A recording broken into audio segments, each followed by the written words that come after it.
Is എന്ന് പറഞ്ഞാൽ അനായാസം എന്നാണ്. അപ്പോൾ ഒരു സോഷ്യൽ ഡ്രിങ്കർക്ക് അല്ലെങ്കിൽ ഒരു നോൺ ആൽക്കഹോളിക്കിന് അനായാസം കൈകാര്യം ചെയ്യാൻ കഴിയുന്ന ആൽക്കഹോളിസം നമ്മളെ സംബന്ധിച്ചിടത്തോളം അല്ലെങ്കിൽ മദ്യാസക്തിനെ സംബന്ധിച്ചിടത്തോളം ഡിസീസായി മാറുന്നു. ആൽക്കഹോളിസത്തിന് ഡിസീസ് ഓഫ് ഡിനയൽ എന്ന് പറയാറുണ്ട്, നിഷേധത്തിൻ്റെ രോഗം. കാരണം എനിക്ക് രോഗമില്ല, എനിക്ക് ഇങ്ങനെ ഒരു പ്രശ്നമില്ല എന്നാണ് ഭൂരിഭാഗം ആൽക്കഹോളിക്കുകളും പറയാറുള്ളത്. നമ്മൾ എല്ലാ ദിവസവും വായിക്കാറുള്ള അധ്യായം 5 അല്ലെങ്കിൽ ഇതെങ്ങനെ പ്രവർത്തിക്കുന്നു എന്ന് പറയുന്ന അധ്യായം 5 പറയാറുണ്ട്, കുറേ കൂടി മൃദുവും എളുപ്പവുമുള്ള മാർഗം കണ്ടെത്താമെന്ന് ഞങ്ങൾ കരുതി.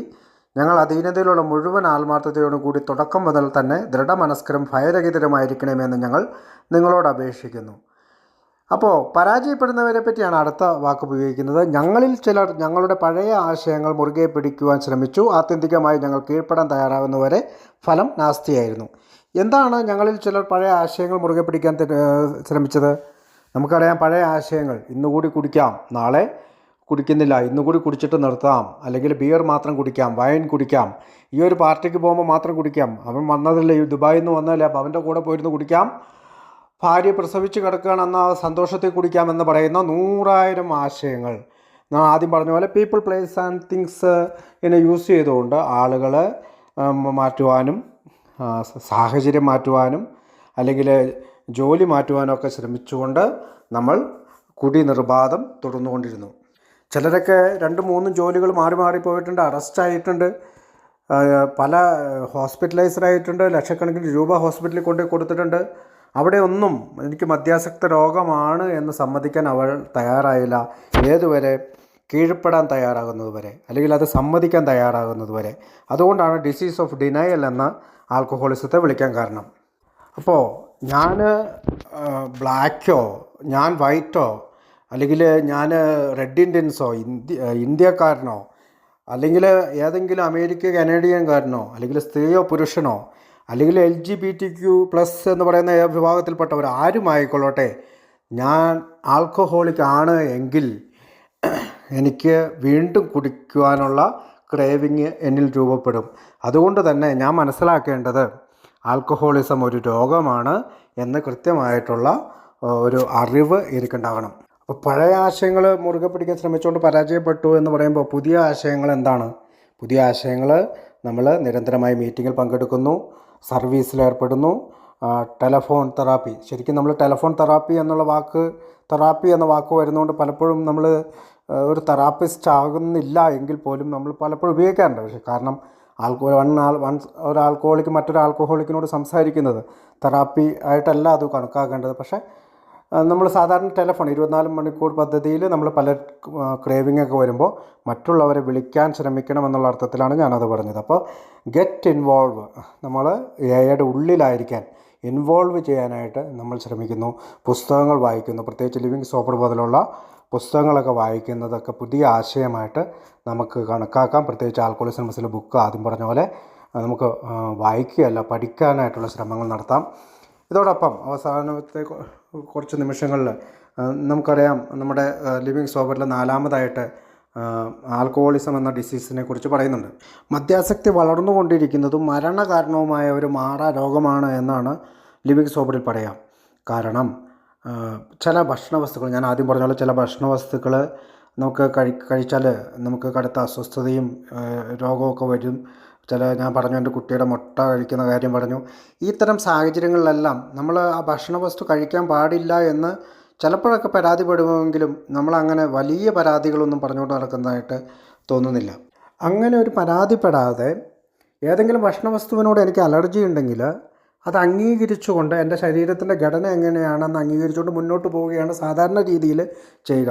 ഇത് തന്നെയാണ് ആൽക്കഹോളിസം എന്ന് പറയുന്ന അസുഖബാധിതനായ അല്ലെങ്കിൽ രോഗബാധിതനായ ഒരു ആൽക്കഹോളിക്ക് എൻ്റെ ശരീരം അങ്ങനെ, അല്ലെങ്കിൽ ശരീരശാസ്ത്രപരമായ ഘടന അങ്ങനെയാണ്, എനിക്ക് മദ്യം കഴിച്ചാൽ വീണ്ടും വീണ്ടും കഴിക്കാൻ തോന്നും, ആ പരിമിതി എനിക്കുണ്ട്, അല്ലെങ്കിൽ ആ പരിമിതി ലംഘിച്ചാൽ എനിക്ക് അസ്വസ്ഥതയും പ്രശ്നങ്ങളും ഉണ്ടാകുമെന്ന് ചിന്തിക്കുന്നതാകും കൂടുതൽ രോഗാവസ്ഥയിൽ നിന്ന് മാറി നിൽക്കാനായിട്ട് കൂടുതൽ സഹായിക്കുന്നത്. അപ്പോൾ നമ്മൾക്ക് ഇതിനു വേണ്ടി പ്രത്യേക തെളിവുകളൊന്നും പുറത്തുനിന്ന് കൊണ്ടുവരേണ്ട കാര്യമില്ല. എൻ്റെ തന്നെ അനുഭവങ്ങൾ, അതായത് ഞാൻ ബിയർ കുടിച്ചു തുടങ്ങിയ ഞാൻ അവസാനം ഹോസ്പിറ്റലിലാവുകയും എൻ്റെ ചെസ്റ്റിൽ നിന്ന് ഡോക്ടർ 4 കുപ്പി വെള്ളം കുത്തിയെടുക്കുകയും എൻ്റെ മുമ്പിൽ കാണിക്കുകയും ചെയ്തിട്ട് പോലും ഞാൻ 4 വർഷം കഴിഞ്ഞ് വീണ്ടും കുടിച്ചു. ഞാൻ ആ കാലത്തൊരു 4 വർഷം കൂടി നിർത്തിയെങ്കിലും പിന്നീട് കുടിച്ചു. അപ്പോൾ ഈ തരം അനുഭവങ്ങൾ, ദുരിതങ്ങൾ എനിക്ക് തന്നെയുണ്ട്. എനിക്ക് മറ്റൊരാളുടെ ദുരിതമൊന്നും കേൾക്കേണ്ട കാര്യമില്ല. അപ്പോൾ ഈ കുടി ഒരു പ്രശ്നമായിരുന്നുവെന്നും മദ്യാസക്തി ഗുരുതരമായി വളരുന്ന രോഗമാണെന്ന് മനസ്സിലാക്കാൻ ഇത് എൻ്റെ തന്നെ ഉദാഹരണങ്ങൾ ധാരാളമാണ്. ആദ്യകാലങ്ങളിൽ കുടി ഒരു പ്രശ്നമായിരുന്നില്ല. ധാരാളം ദിവസങ്ങളിൽ സുബോധവാനായിട്ടിരുന്നതായിട്ട് എനിക്ക് ഓർമ്മയുണ്ട്. പക്ഷേ ഒരു കുറേ കാലം കഴിഞ്ഞപ്പോൾ, അല്ലെങ്കിൽ കുറച്ച് കാലം ഈ കുടിയിൽ തുടർന്നു കൊണ്ടിരുന്നപ്പോൾ ഇതൊരു ഗുരുതരമായിട്ടുള്ള പ്രശ്നമായിട്ട് മാറിയതായി എനിക്ക് മനസ്സിലായി. അപ്പോൾ പ്രായമായിക്കൊണ്ടിരിക്കുന്ന ഒരു മദ്യാസക്തന് അവൻ ഒരിക്കലും പ്രായമാകാതെ ഇരിക്കുന്നില്ല. അവൻ വളർന്നുകൊണ്ടിരിക്കുകയാണ്, അതോടൊപ്പം പ്രായമായിക്കൊണ്ടിരിക്കുകയാണ്. ആ സമയത്ത് ഈ മദ്യാസക്തിയും അവനോടൊപ്പം വളരുന്നു എന്നാണ് ഡോക്ടർമാർ പറയുന്നത്. അപ്പോൾ എൻ്റെ രോഗം എനിക്ക് സുഖപ്പെടാത്ത രോഗമാണെന്ന് എനിക്ക് ഉറപ്പുണ്ട്. കാരണം ഞാനത് പല ആവർത്തി തെളിയിച്ചിട്ടുള്ളതാണ്. ഒന്ന് കുടിച്ച് ഒരു പ്രാവശ്യം കുടിക്കാം, അല്ലെങ്കിൽ ഇന്നുകൂടി കുടിക്കാമെന്നുള്ള ശ്രമങ്ങൾക്കിടയിലൊക്കെ വീണ്ടും വീണ്ടും കുടിച്ചു പോവുകയാണ് ചെയ്തത്. അതുകൊണ്ട് തന്നെയാണ് എനിക്ക് കൃത്യമായിട്ട് മനസ്സിലായത് ഇതൊരു മാറാ രോഗമാണെന്ന്. കാരണം എൻ്റെ ശരീരത്തിൻ്റെ രസതന്ത്രം അങ്ങനെ ഉള്ളതാണ്. അതുകൊണ്ട് തന്നെ once an alcoholic always an alcoholic എന്ന ബിഗ് ബുക്കിൽ പറയുന്ന കാര്യം എനിക്ക് കൃത്യമായി മനസ്സിലായി. ആദ്യകാലത്ത് ചെറുപ്പകാലത്ത് ഒരു ബിയറിൽ കുടിച്ചുകൊണ്ടിരുന്ന എനിക്ക് ഒരു സോഷ്യൽ ഡ്രിങ്കറായിട്ട് ഇനിയും കുടിക്കാമെന്നുള്ള മോഹം എൻ്റെ മനസ്സിൽ വരാൻ പാടില്ല. കാരണം എനിക്കത് ഒരിക്കലും സാധിക്കില്ല, ഒരിക്കലും സാധിച്ചിട്ടുമില്ല. ഞാൻ ധാരാളം രാത്രികളും പകലുകളും അതിനുവേണ്ടി കഠിന പരിശ്രമം നടത്തിയിട്ടുള്ള ഒരാൾ തന്നെയാണ്. അതായത് ഇപ്പോൾ നമ്മൾ ഉപ്പിലിട്ട നെല്ലിക്ക വീണ്ടും നെല്ലിക്ക ആക്കാൻ പറ്റില്ല, അല്ലെങ്കിൽ ഒരു മാങ്ങ അച്ചാറിട്ട് കഴിഞ്ഞാൽ വീണ്ടും മാങ്ങ ആക്കാൻ പറ്റില്ലാത്ത പോലത്തെ ഒരവസ്ഥയിലാണ് ഒരിക്കൽ ആൽക്കഹോളിക് ആയിരുന്ന ആൾ എത്രമാത്രം മരുന്നോ ചികിത്സയോ കഴിഞ്ഞാലും മദ്യാസക്ത രോഗത്തിന് മോചനം നേടുകയില്ല എന്ന് പറയുന്നത്. അനേകം മദ്യാസക്തർ, ഞാനും ഈ പറഞ്ഞ പോലെ കഴിഞ്ഞ 10-14 വർഷങ്ങൾക്കിടയിൽ ധാരാളം പേരെ വരുന്നത് കണ്ടു, വീണ്ടും തിരിച്ചുപോയി കുടിക്കുന്നത് കണ്ടു. അവർ വീണ്ടും സാധാരണ നിലയിൽ കുടിക്കാമെന്നുള്ള പരീക്ഷണങ്ങൾക്ക് ബോധ്യപ്പെട്ടുകൊണ്ട് പോയവരാണ്. അവരിൽ പലരും ഇന്ന് ജീവനോടെ ഭൂമിയിലില്ല. ചിലർ ആത്മഹത്യകൾ ചെയ്തു, ചിലർ ആശുപത്രിയിൽ അഡ്മിറ്റാണ്, ചിലർ രോഗികളാണ്. ഇത്തരം ഒരു നേരിട്ട് കണ്ടിട്ടുള്ള, കൺമുന്നിൽ കണ്ടിട്ടുള്ള കാഴ്ചകളാണ് ഈ രോഗം ഒരു മാറാത്ത രോഗമാണ് എന്നുള്ളത് മനസ്സിലാക്കാൻ എന്നെ കൂടുതൽ സഹായിച്ചത്. ധാരാളം മരണങ്ങൾ, ഇപ്പോൾ എൻ്റെ ഫാദർ മരിച്ചപ്പോൾ തന്നെ കുടിച്ചിട്ടാണ് മരിച്ചത്. പക്ഷേ എൻ്റെ വീട്ടിലെല്ലാവരും പറഞ്ഞത് കിഡ്നിയുടെ അസുഖം കൊണ്ടാണെന്ന്. അപ്പോൾ പല രോഗങ്ങളും വന്നിട്ടാണ്. ഇപ്പോൾ നമുക്കറിയാം, ഒരാൾ മരിക്കുമ്പോൾ അയാൾ കുടിച്ചു മരിച്ചു എന്ന് പറയാൻ പലരും നാണക്കേടാണ്. അപ്പോൾ ലിവർ സിറോസിസ് വന്നിട്ടാകാം, കാർ അപകടമായിരിക്കാം, മുങ്ങിമരണമായിരിക്കാം, ആത്മഹത്യയാക്കാം, കൊലപാതകമാകാം, ഹൃദയസ്തംഭനമാകാം, അല്ലെങ്കിൽ പക്ഷാഘാതമാകാം. എന്തായാലും ഇത്തരം മാരകമായ അവസ്ഥയിലേക്ക് നയിച്ചത് അമിത മദ്യപാനമായിരുന്നു എന്ന് വേണം കണക്കാക്കാൻ. കുടിക്കുന്ന നാളുകളിലെല്ലാം ഞാൻ പറഞ്ഞിരുന്നത് മദ്യാസക്തിന് ഒരു കുഴപ്പമുണ്ടാകുന്നില്ല, മദ്യാസക്തർക്ക് അധികം രോഗം വരുന്നില്ല, മദ്യം കഴിക്കാത്തവർക്കാണ് രോഗം വരുന്നത്. ഇതെല്ലാം എന്നിൽ ചിന്തിക്കാനുള്ള കാരണം, മറ്റൊരുത്തിന് വരുന്ന അപകടമോ മുങ്ങിമരണമോ അവൻ്റെ കൊലപാതകമോ ആത്മഹത്യയോ എൻ്റെ ജീവിതത്തിൽ വരികയില്ല. എനിക്കൊരു ഉദാഹരണം പറയാനുണ്ട്. എൻ്റെ നാട്ടിൽ എൻ്റെ ജൂനിയറായിട്ട് പഠിച്ച ഒരാൾ ഡൽഹിയിൽ കുടിച്ച്, ചേട്ടനും അനിയനോട് കുടിച്ച് ചേട്ടൻ അനിയനെ കുത്തി കൊല്ലുകയാണ് ചെയ്തത്. അപ്പോൾ ആ വാർത്ത ഞാൻ കണ്ടു. ഞങ്ങളെല്ലാം ഒന്നിച്ച് ബന്ധിപ്പിച്ചിട്ടുള്ളൂ. പക്ഷേ ആ വാർത്തയും എന്നെ ഞെട്ടിപ്പിച്ചില്ല. അത് 1-2 ദിവസം മാത്രം സങ്കടകരമായി എങ്കിലും ബാറിലിരുന്നാണ് അതിനെപ്പറ്റിയുള്ള ചർച്ചകളെല്ലാം നടത്തിയതായിട്ട് ഞാൻ ഓർക്കുന്നുണ്ട്. അപ്പോൾ ചില അപകടങ്ങൾ, മരണങ്ങൾ, ഇതെല്ലാം ഒരു നിമിഷത്തേക്ക് എന്നെ ചിന്തിപ്പിച്ചിരുന്നുവെങ്കിലും അതൊന്നും എനിക്ക് സംഭവിക്കില്ല എന്നുള്ള ചിന്തയിൽ ഞാൻ കൂടി തുടരുകയാണ് ചെയ്തത്. അപ്പോൾ എയിലെത്തുന്ന പലരോടും പറയാറുണ്ട്, ഇത് അവസാനത്തെ വണ്ടിയാണ്, അല്ലെങ്കിൽ അവസാനത്തെ ബസ്സാണ്, ഈ ബസ്സിൽ കയറിക്കോ. കുടി എന്ന് പറയുന്ന, അല്ലെങ്കിൽ മദ്യാസക്തി എന്ന് പറയുന്ന ആ ബസ്സിൽ നിന്ന് ഇറങ്ങിയിട്ട് രോഗശമനമായ വാഗ്ദാനം ചെയ്യുന്ന ആൽക്കഹോളിക്സ് അനോണിമസിൻ്റെ ബസ്സിൽ കയറാൻ നമ്മൾ പറയാറുണ്ട്. അപ്പോൾ അത് പറയുന്നതിനർത്ഥം നമ്മൾ പോയിരുന്ന ദിശയിൽ നിന്ന് മറ്റൊരു ദിശയിലേക്ക് നമ്മുടെ ജീവിതത്തെ നയിക്കുക എന്നുള്ളതാണ്. ഇപ്പോൾ നമ്മൾക്ക് ചികിത്സിച്ച് ഭേദമാക്കാനാവാത്ത ഒരു അസുഖമുണ്ട്. ചിലപ്പോൾ പ്രമേഹമായിരിക്കാം, മറ്റെന്തെങ്കിലും ഗുരുതരമായിട്ടുള്ള ഹൃദ്രോഗമോ മറ്റേതെങ്കിലും ഒരു അസുഖമായിരിക്കട്ടെ. നമ്മൾ എന്ത് ചെയ്യും? നമ്മളത് ആ സത്യാവസ്ഥയെ നമുക്ക് നിഷേധിക്കാൻ സാധിക്കില്ല. കാരണം നമുക്കറിയാം, നമ്മുടെ ഗ്ലൂക്കോസ് ചെക്ക് ചെയ്യുമ്പോൾ ഡയബറ്റിക് ആണെന്നുള്ള ചിത്രം കിട്ടും. അപ്പോൾ ആദ്യമൊക്കെ നമ്മൾ പല നിഷേധിക്കുമെങ്കിലും അവഗണിക്കുമെങ്കിലും നമ്മൾ ആ ചികിത്സാ രീതി സ്വീകരിക്കാതെ വന്നു കഴിഞ്ഞാൽ അതിൻ്റെ ദുരിതം മുഴുവൻ നമ്മൾ അനുഭവിച്ച് നമ്മൾ മരിക്കേണ്ടി വരും. പക്ഷേ ഒരു മാർഗമുണ്ട്. ആൽക്കഹോളിസത്തിൻ്റെ എന്ന് പറയുന്ന രോഗം നമ്മൾ ചിന്തിക്കുകയാണ് ഈ രോഗം എനിക്കുണ്ട്.